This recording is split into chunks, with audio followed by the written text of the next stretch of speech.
So what kind of role would the U.S. play if Israel attacked Iran? Iran denies that it's trying to make nuclear weapons, but the country continues to defy UN Security Council sanctions aimed at curbing Iran's bomb-making capabilities.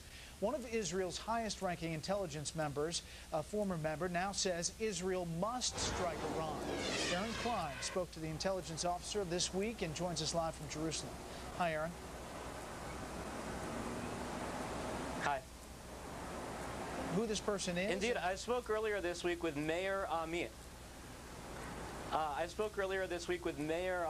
The former director of the Mossad intelligence agency, and he advocated to use force this time to attack Iran and to halt it from going nuclear. This interview is actually very significant because Mayor Amit, this former head of the Mossad, has for years now refused to support an attack against Iran.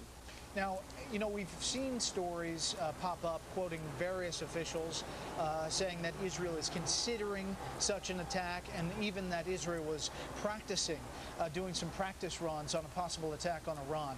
Is there a belief in the Mossad that that is really moving forward, and the talk behind closed doors is really that specific?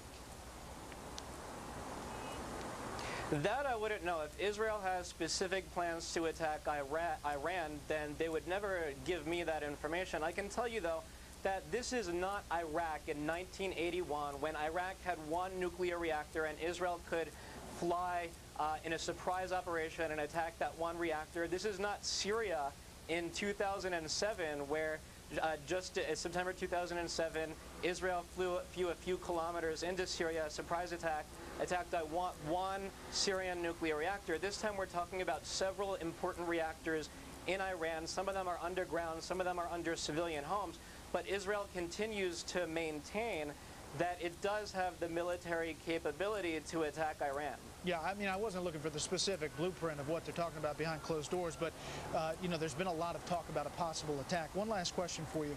Is there also talk from that intelligence official that you talked to about Iran's possible retaliation and how that Iran would react to such an attack?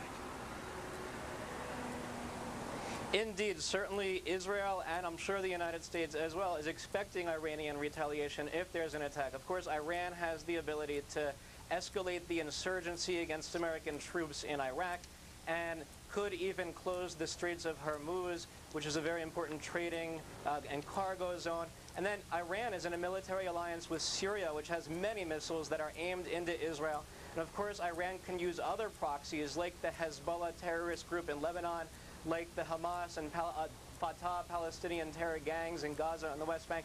Bottom line, Israel and the United States, if they're going to attack Iran, they need to measure this expected retaliation versus the possibility of Iran, one of the largest state sponsors of terrorism in the world, going nuclear and having the capability of giving terrorist proxies nuclear material. All right, Aaron Klein, very interesting interview. Thanks for your time.